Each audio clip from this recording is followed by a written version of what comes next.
we commemorate the birth of Jesus Christ!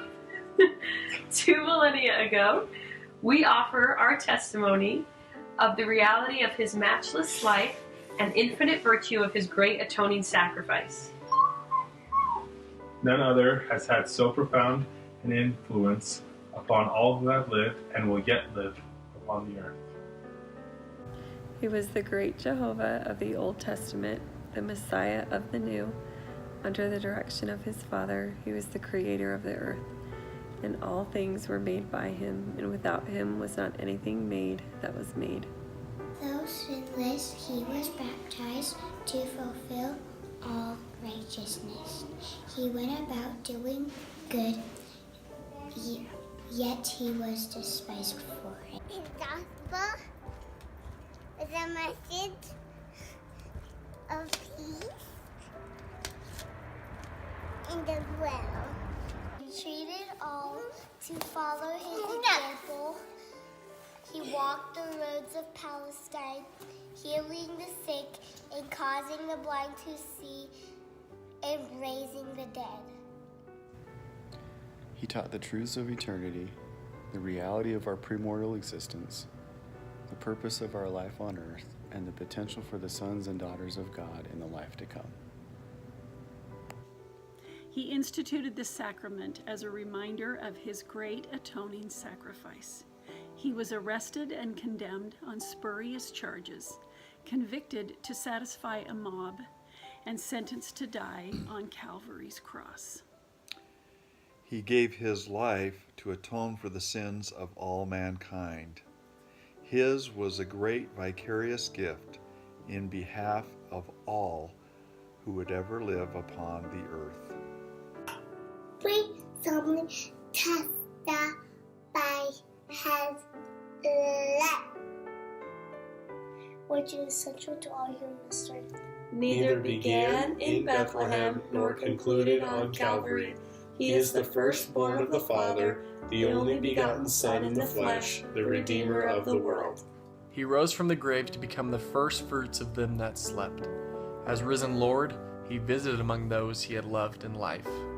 He also ministered among his other sheep in ancient America. In the modern world, he and his father appeared to the boy Joseph Smith, ushering in the long-promised dispensation of the fullness of times. Of the living Christ, Prophet Joseph wrote, "His eyes were a flame of fire, The hair of his head was white like the pure snow. His countenance shone above the brightness of the sun. His voice was as the rushing of great waters, even the voice of Jehovah, saying, I am the first and the last. I am he who liveth. I am he who is slain. I am your advocate with the Father. Him the prophet also declared, and now after the many testimonies which have been given of him, this is the testimony last of all which we give of him, that he lives. For we saw him even on the right hand of God, and we heard the voice bearing record that he is the only begotten of the Father. By him and through him and of him the worlds are and were created, and the inhabitants thereof are begotten sons and daughters unto God. We declare in words of solemnity that his priesthood and his church have been restored upon the earth. Built upon the foundation of apostles and prophets, Jesus Christ himself being the chief cornerstone. We testify that he will someday return to earth. And the glory of the Lord shall be revealed, and all flesh shall see it together. He will rule as King of kings and reign as Lord of lords, and every knee shall bend and every tongue shall speak in worship before him. Each of us will stand to be judged of him according to our works and the desires of our hearts. We bear testimony as his duly ordained apostles that Jesus is the living Christ, the immortal Son of God. He is the great King Emmanuel, who stands today on the right hand of his Father.